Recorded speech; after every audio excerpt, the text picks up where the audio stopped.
Hello বন্ধুরা, এই মুহূর্তে সবথেকে বড় খবর হলো এসআইআর এর 14 লক্ষ ভোটারের নাম বাদ গেল। বর্তমানে আপনারা জানেন যে এসআইআর এর ফর্ম জমা নেওয়া এবং অনলাইনে আপলোডের কাজ চলছে। তার মধ্যেই কিন্তু 14 লক্ষ ভোটারের নাম বাদ দেওয়া হয়েছে বা বাদ পড়েছে, এমনটাই কিন্তু আপডেট উঠেছে যে কমিশনের তরফ থেকে। তার মধ্যে আপনার নাম নাই তো কাদের নাম বাদ দেওয়া হচ্ছে, কাদের নাম বাদ যাবে, আপনার নাম কিভাবে চেক করবেন, সমস্ত কিছু কিন্তু আজ এই ভিডিওতে জানাবো। তাই ভিডিওটি স্কিপ না করে শেষ পর্যন্ত দেখতে থাকুন। আর চ্যানেলে নতুন হলে চ্যানেলটি সাবস্ক্রাইব করে পাশের বেল আইকনটি বাজিয়ে অল নোটিফিকেশন অপশনটি কিন্তু সিলেক্ট করে রাখবেন। তো চলুন শুরু করা যাক। এসআইআর দারুণ রাজ্যে আরও 4 লক্ষ মানুষের নাম বাদ গেল ভোটার তালিকা থেকে। সোমবার পর্যন্ত 10 লক্ষ মানুষের নাম বাদ গিয়েছিল, সেই সংখ্যা বেড়ে হলো প্রায় 14 লক্ষ। মঙ্গলবার দুপুর পর্যন্ত এই হিসাব সামনে এলো নির্বাচন কমিশনের সূত্রে।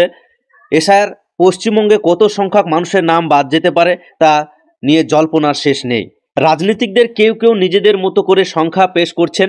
সেই আবহে 14 লক্ষের হিসাব মিলেছে এখনো পর্যন্ত। বিহারের পর ভোটমুখী পশ্চিমবঙ্গ রাজ্যের ভোটারদের তালিকায় বিশেষ সংশোধন অর্থাৎ এসআইআর শুরু হয়েছে। চলতি সপ্তাহে সোমবার জানা যায় এসআইআর করতে গিয়ে এখনো পর্যন্ত 10 লক্ষের নাম বাদ গিয়েছে। মঙ্গলবার পর্যন্ত সেই সংখ্যা আরও 4 লক্ষ বৃদ্ধি পেল। কমিশন সূত্রে প্রাপ্ত খবর অনুযায়ী মঙ্গলবার দুপুর 12টা পর্যন্ত 13,92,000 নাম বাদ গিয়েছে। তাহলে আপনারা যে এই 14 লক্ষ নাম বাদ দেখছেন, সেটা কিন্তু গত মঙ্গলবার পর্যন্ত কিন্তু 14 লক্ষর মানুষের নাম কিন্তু অলরেডি বাদ পড়ে গিয়েছে এই এসআইআর থেকে।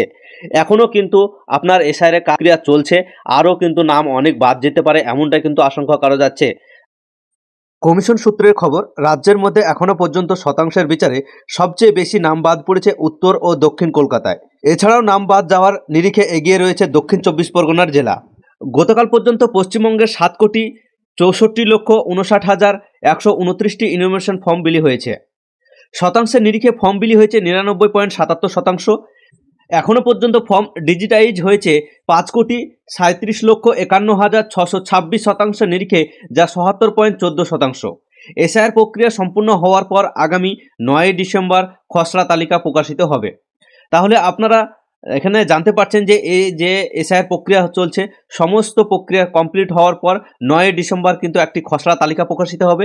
সেই তালিকাতে কতজনের নাম বাদ গিয়েছে সম্পূর্ণভাবে কিন্তু তারপরে বোঝা যাবে। তো এখন পর্যন্ত কিন্তু 14 লক্ষর কাছাকাছি নাম বাদ গিয়েছে, আরও কিন্তু অনেক নাম বাদ যাবে এমনটা কিন্তু আশা করা যাচ্ছে। তাহলে ফাইনাল কত নাম বাদ যাচ্ছে সেটা কিন্তু আমরা 9 ডিসেম্বর পর্যন্ত জানতে পারবো। পশ্চিমবঙ্গে এসআইআর কত নাম বাদ যেতে পারে সেই নিয়ে এখনো পর্যন্ত নানান দাবি শোনা গিয়েছে। বিশেষ করে বিজেপির তরফ থেকে নানান সংখ্যা পেশ করা হয়েছে। কেউ দাবি করেছেন এই রাজ্যে 1 কোটি ভোটারের নাম বাদ যেতে পারে, কেউ আবার 1,20,00,000 নাম বাদ যেতে পারে বলে দাবি করেন। তবে কমিশনের তথ্য বলছে এখনো পর্যন্ত 14 লক্ষ নাম বাদ গিয়েছে। এখানে যে 14 লক্ষ ভোটারের নাম বাদ গিয়েছে তার মধ্যে অনেকেই কিন্তু মৃত ব্যক্তি আছেন। তারপরে আপনার বিএলওরা যখন বাড়িতে বাড়িতে এসআইআর ফর্ম দিতে গিয়েছে, সেই এসআইআর ফর্ম দিতে গিয়ে দেখেছে যে অনেকেই বাড়িতে নেই, যেখানকার ঠিকানা সেখানে ঘরে তালা মারা, বাড়িতে নেই, সেই সব ফর্মগুলো কিন্তু ঘুরে এসেছে। তারপরে আপনার একই ব্যক্তির কিন্তু 2 জায়গায় ভোট আছে, সেক্ষেত্রেও কিন্তু অনেক ভোট বাদ যাচ্ছে। তো এই সমস্ত মিলিয়ে কিন্তু এখন পর্যন্ত 14 লক্ষ ভোটারের নাম বাদ গিয়েছে। তার মধ্যে আপনার ফর্মটি সাবমিট হয়েছে কিনা, আপনার নাম বাদ গিয়েছে কিনা সেটাও কিন্তু দেখে নেওয়ার আপনার দায়িত্ব। তাই আমি এই ভিডিওতেই কিন্তু অনলাইনে কিভাবে আপনি চেক করবেন সেটি দেখিয়ে দিচ্ছি। অনলাইনে দেখার জন্য কিন্তু আপনাকে সর্বপ্রথম গুগল ক্রোমে চলে যেতে হবে। আপনি গুগল ক্রোমে চলে যাবেন। গুগল ক্রোমে আসার পর আপনারা এখানে ভোটার সার্ভিস পোর্টাল অথবা ভোটার লিখে যদি আপনি সার্চ করেন তাহলে কিন্তু আপনার সামনে এই ধরনের একটি পেজ ওপেন হবে। পেজ ওপেন হওয়ার পর আপনারা সর্বপ্রথম দেখতে পাচ্ছেন ইলেকশন কমিশন অফ ইন্ডিয়া এর voter.eci.gov.in এর অফিসিয়াল ওয়েবসাইটের কিন্তু লিঙ্ক দিয়ে দেওয়া হয়েছে। এখানে আপনি একটি অপশন দেখতে পাচ্ছেন যে ভোটার, এই ভোটার অপশনের উপর কিন্তু আপনি ক্লিক করবেন। যখন আপনি ভোটার অপশনের উপর ক্লিক করবেন আপনার সামনে কিন্তু এই ধরনের যে ভোটার সার্ভিস পোর্টাল, সেই ভোটার সার্ভিস পোর্টালের কিন্তু আপনি অফিসিয়াল ওয়েবসাইটে আপনাকে নিয়ে আসবে। নিয়ে আসার পর আপনি দেখতে পাবেন যে এখানে একটি লগ ইন এবং সাইন আপ। তো আপনি এই সাইন আপের উপর ক্লিক করবেন। সাইন আপের উপর যখনই ক্লিক করবেন এখানে আপনার একটি মোবাইল নম্বর চাইবে। তো আপনি এখানে একটি মোবাইল নম্বর বসিয়ে দেবেন এবং বসানোর পর আপনি নিচের দিকে এসে ক্যাপচারের ঘরে আপনি ক্যাপচার বসিয়ে দিয়ে আপনি কন্টিনিউ অপশনে ক্লিক করবেন। আর যাদের আগে থেকেই আপনার এই voter service portal sign up করা আছে তারা কিন্তু লগ ইন অপশনে আপনারা ক্লিক করবেন। লগ ইন অপশনে ক্লিক করার পর আপনাদেরকে লগ ইন করে নিতে হবে। তো যেহেতু আমার থেকেই করা আছে সেজন্য আমি লগ ইন অপশনের উপর ক্লিক করলাম। লগ ইন অপশনে ক্লিক করার পর আমি এখানে মোবাইল নম্বর আপনার দিয়ে দিব। মোবাইল নম্বর দিয়ে আমি ক্যাপচার দিয়ে কিন্তু সাবমিট করে দেব। তো আমি আমার মোবাইল নম্বর এবং ক্যাপচার দিয়ে দিয়েছি, দেখতে পাচ্ছেন আপনারা ওটিপি চলে এসেছে। সেই ওটিপি দিয়ে আমি ভেরিফাই অ্যান্ড লগইনের উপর ক্লিক করব। ওটিপি দিয়ে ভেরিফাই অ্যান্ড লগইনের উপর ক্লিক করলাম। ভেরিফাই অ্যান্ড লগইনের উপর ক্লিক করতে কিন্তু আমার যে ভোটার সার্ভিস পোর্টাল, সেই ভোটার সার্ভিস পোর্টালের অফিসিয়াল ওয়েবসাইটে কিন্তু আমাকে নিয়ে চলে আসলো। তো এই ভোটার সার্ভিস পোর্টাল অফিসিয়াল ওয়েবসাইটে আসার পর কিন্তু আপনারা নিচের দিকে স্ক্রল করবেন, নিচের দিকে স্ক্রল করে চলে আসবেন। আসার পর আপনারা একটা অপশন দেখতে পাবেন, ফিল ইনফরমেশন ফর্ম। এখানে আপনারা দেখতে পাচ্ছেন ফিল ইনফরমেশন ফর্ম। এই ফিল ইনফরমেশন ফর্মের উপর আপনাকে ক্লিক করতে হবে। তো আপনি যখনই ফিল ইনফরমেশন ফর্মের উপর ক্লিক করবেন, ক্লিক করার পর আপনারা দেখতে পাবেন SIR 2026 online form submission by elector. এখান থেকে আপনার এসআইআর ফর্মটি সাবমিট হয়েছে কিনা কিন্তু আপনি এখান থেকে দেখতে পারবেন, বা এখান থেকে আপনি যদি না হয়ে থাকে তাহলে কিন্তু আপনি এখান থেকে নতুন ভাবে আপনি সাবমিট করতে পারবেন। তো সিলেক্ট স্টেট, আপনারা সিলেক্ট স্টেট করে নেবেন। এখান থেকে ওয়েস্ট বেঙ্গল করে নিলাম। ওয়েস্ট বেঙ্গল করে নেওয়ার পর এখানে বলা হচ্ছে এপিক নম্বর, অর্থাৎ যে বর্তমান ভোটার ছবিতে যে এপিক নম্বর আছে সেই এপিক নম্বর দিয়ে কিন্তু আপনাকে সার্চ করতে হবে। তো আমি এখানে এপিক নম্বর দিয়ে সার্চ করে নিচ্ছি। তো দেখতে পাচ্ছেন এখানে কিন্তু আমি আমার ভোটার নম্বরটি দিয়ে দিয়েছি এবং তারপরে আমি সার্চ বাটনে ক্লিক করব।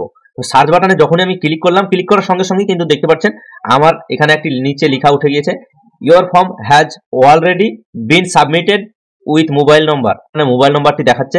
তারপরে যদি আমি আরো ডিটেলস যদি জানতে চাই তাহলে কিন্তু আমাকে এখানে বিএলওর সঙ্গে যোগাযোগ করতে বলা হচ্ছে। তাহলে কিন্তু আপনি এখানে দেখতে পাচ্ছেন যে আমি বিএলওকে ফর্মটি জমা করেছিলাম এবং জমা করার পর আমার এই ফর্মটি অলরেডি ওরা অনলাইনে সাবমিট করেছে, সেই জন্য কিন্তু এখানে দেখাচ্ছে।